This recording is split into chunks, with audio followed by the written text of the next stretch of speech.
Nouvelle spatiale du 9 février 2025. Il se passe des choses horribles. Partie 2. Bonjour, merci d'être ici avec moi une fois de plus. J'espère que vous allez très bien aujourd'hui. Ici Marie à nouveau. Soyez les bienvenus sur ma chaîne. Ces informations peuvent être perçues comme de la science-fiction ou autrement, selon la préférence de chacun. Je les publie uniquement à des fins de divertissement, bien que je prenne ces informations très au sérieux. Que celui qui a des yeux voit. J'écris ceci le matin du 9 février 2025.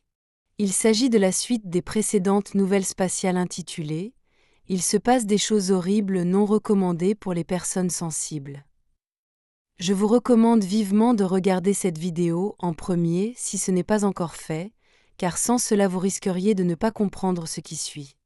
Toutes les informations contenues dans cette vidéo ont été autorisées à la publication, et elles ont également été rendues publiques à Tejta ces dernières heures. Rien de ce que je vais partager ici ne nuit aux enquêtes en cours. Comme vous avez pu le constater, vous pouvez désormais dire adieu à l'image idyllique du New Age, selon laquelle les civilisations pléiadiennes vivent dans un monde parfait sans conflit.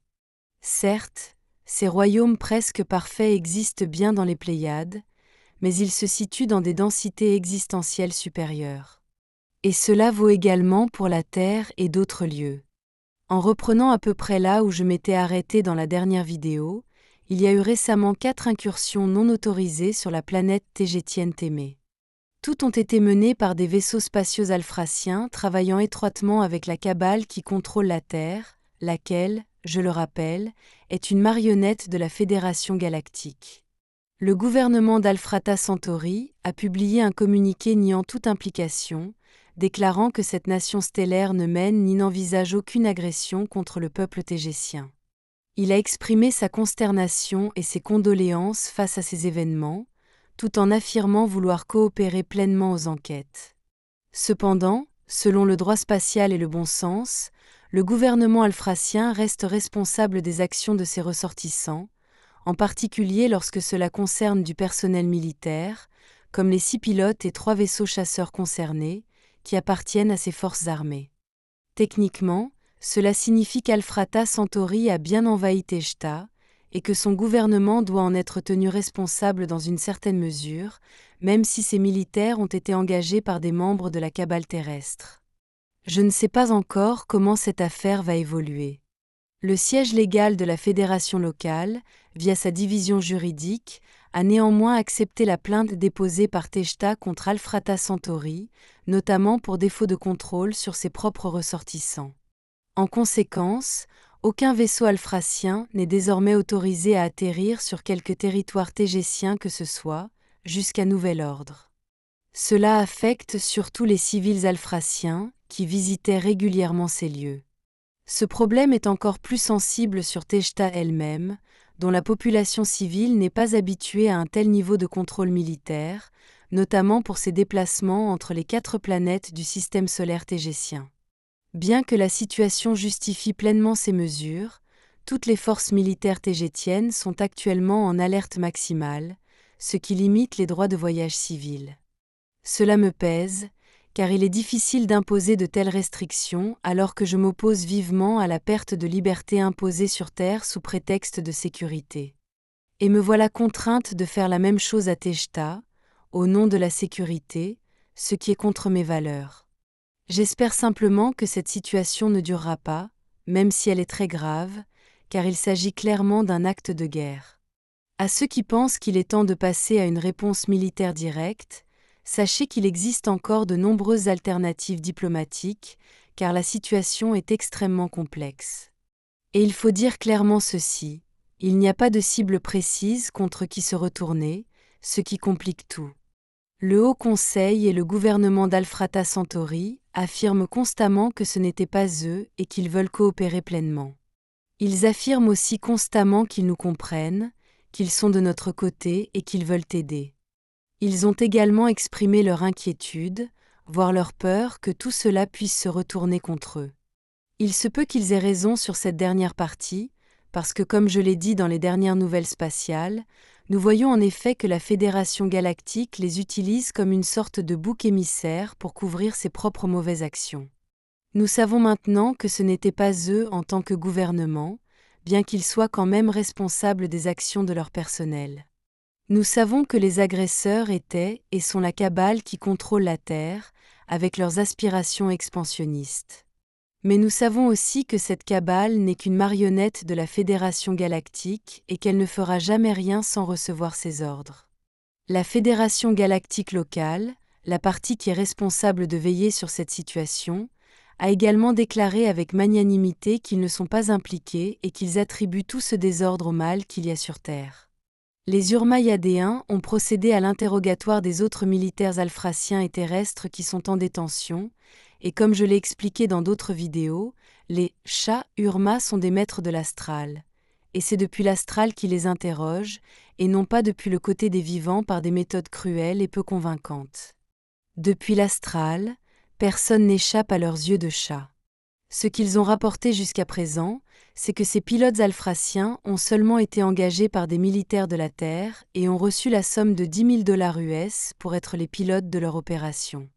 Or, s'ils ont accepté de l'argent et en voulaient, cela signifie obligatoirement que ces pilotes alphraciens avaient pour habitude de descendre à la surface de la Terre comme step-downs.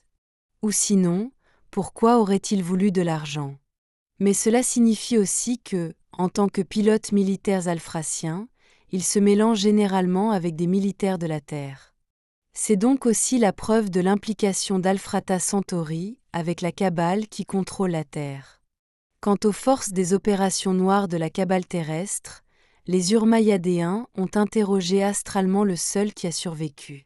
Ce qu'ils ont découvert, c'est que leurs objectifs principaux étaient d'éliminer Xéniel et Raguel, après avoir trouvé et emporté les documents qu'ils avaient avec eux. Ceci comme but principal. Et leur objectif secondaire était d'éliminer Torel de Témé, qui a également travaillé dans le renseignement pendant des décennies sur la Terre et qui a été impliqué dans de nombreuses interactions douteuses avec des membres du gouvernement de la Cabale sur Terre depuis les années 1950, en temps terrestre. Les équipes d'assaut des opérations noires sont allées chez Torel et ont fouillé sa maison de fond en comble.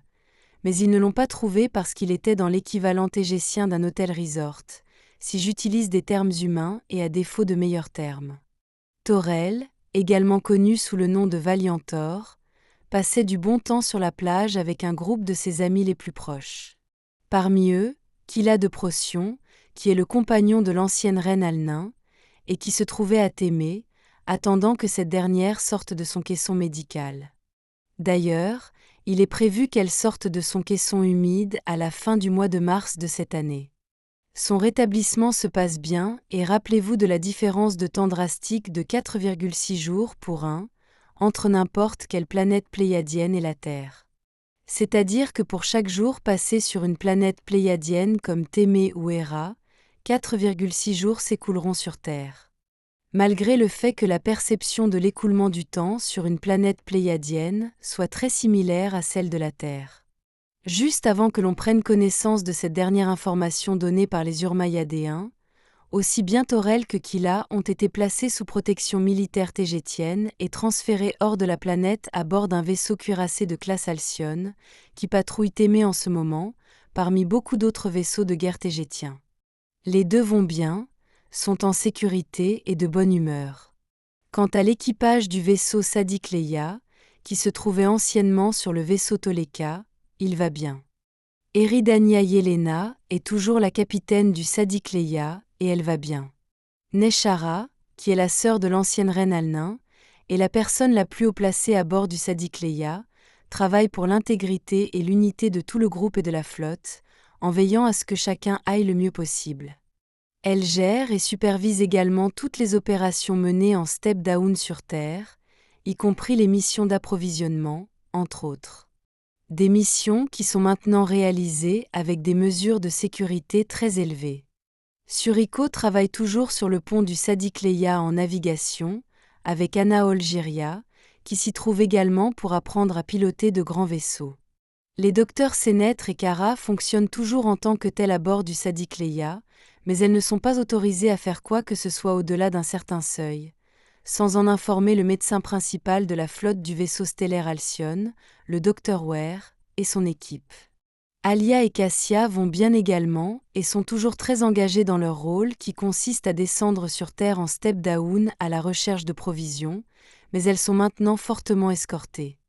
Dor Kaalel se remet lentement de la série dramatique de maladies dont nous avons tous souffert à bord du Sadiq Leia à la fin de l'année dernière. Il va bien également et il reprend petit à petit ses fonctions habituelles. Quant aux 2 personnes manquantes, Sophia Yaziswaru, qui a disparu du Sadiq Leia le 25 novembre 2024, et Athéna Swaru qui, une fois guérie, est partie à la recherche de Yazi le 5 janvier 2025 à bord de son vaisseau Suzy, je n'ai malheureusement rien à ajouter, car il n'y a rien de nouveau. Mais dès qu'il y en aura, je vous tiendrai au courant. Voilà donc l'état des choses à l'heure actuelle. Comme toujours, je tiens à remercier les sponsors de ma chaîne. Sans vous, je ne pourrais pas faire ces vidéos. Vous maintenez cette chaîne en vie. Merci beaucoup. Ce sera tout pour aujourd'hui. Comme toujours, merci d'avoir regardé ma vidéo et de l'avoir likée, partagée, et de vous être abonné pour recevoir plus d'informations. Cela aide beaucoup cette chaîne à prendre de l'ampleur. Et j'espère vous revoir ici la prochaine fois. Avec beaucoup d'amour et de gratitude. Votre amie, Marie.